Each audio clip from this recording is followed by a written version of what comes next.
morning and welcome to A&E TV.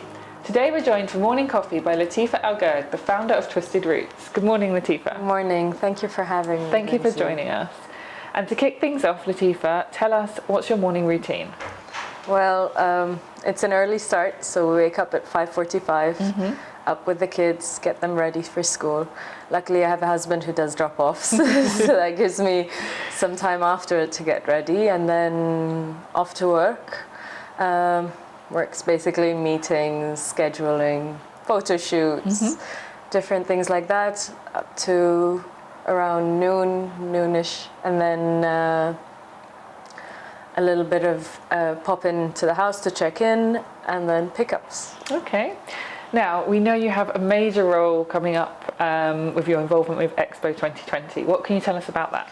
Well, we're the winners of the design competition for the uniforms, which was very exciting, and it was a huge project to take on.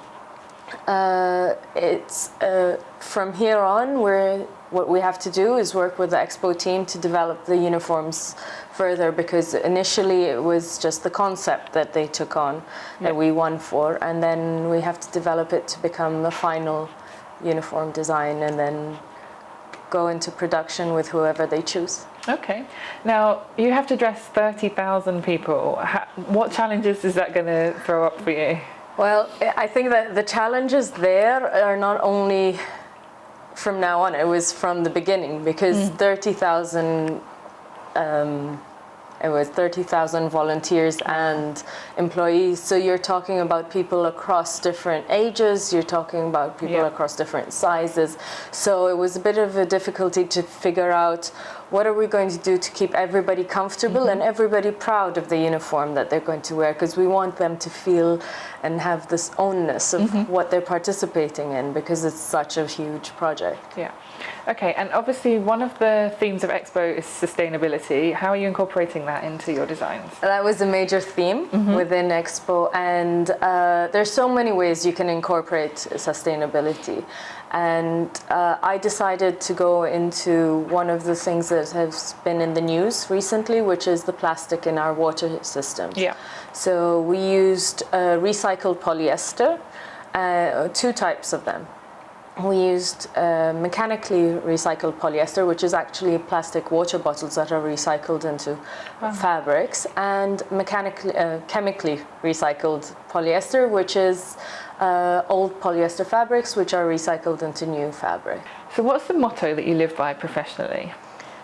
Professionally, it's mostly prepare, prepare, prepare. I like to think prepare everything.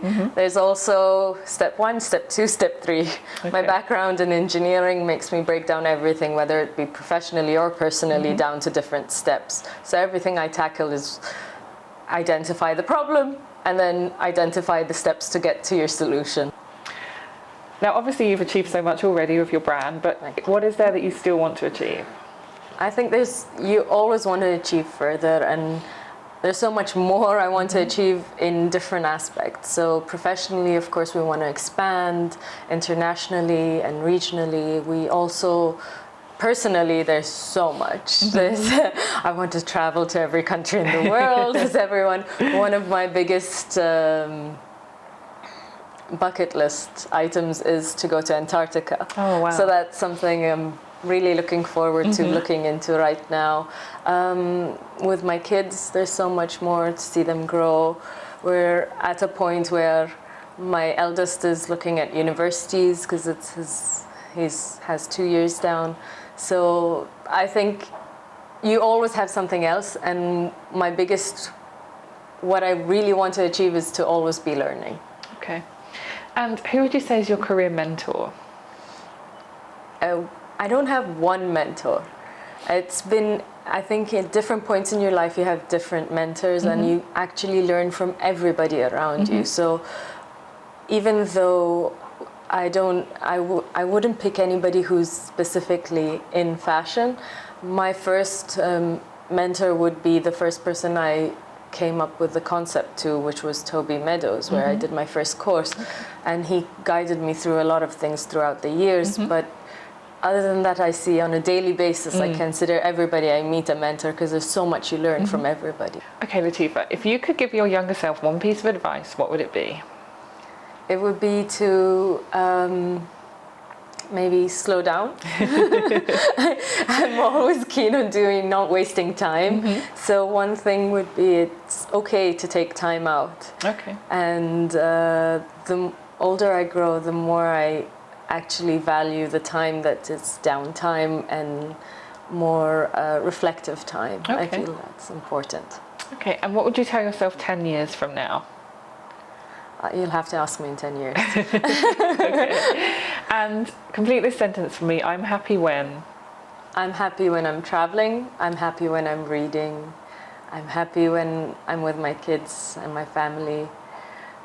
Yeah, I'm happy when I'm exploring mostly. Okay. And obviously you're a fashion designer, so style is something that's very important to you. How would you describe your own style? It's more like a timeless, but with a twist. Okay. I like things that are classic, but it has a little bit of my voice or my perspective Okay. at where I am at that moment. Okay. And what do you say no to? Wasting time. I'm always on the go, always trying to fit in something or the other. So it's mostly sitting down and doing nothing. That's no for me. Okay. And are you reading a book at the moment? Yep, I'm reading The Year of Magical Thinking by Joan Didion. It's an amazing book. It talks about grief and the year in her life after she lost her husband suddenly. Okay. But it's a beautiful, very heart-wrenching, but beautifully written book. All right, so for our last question, Latifa, how would you like the world to remember you? I'd like to be remembered as someone who's done something impactful, or has made a small difference at least. Okay, lovely. And thank you so much for joining us this morning. Thank It's you been for our having pleasure. me. Thank you.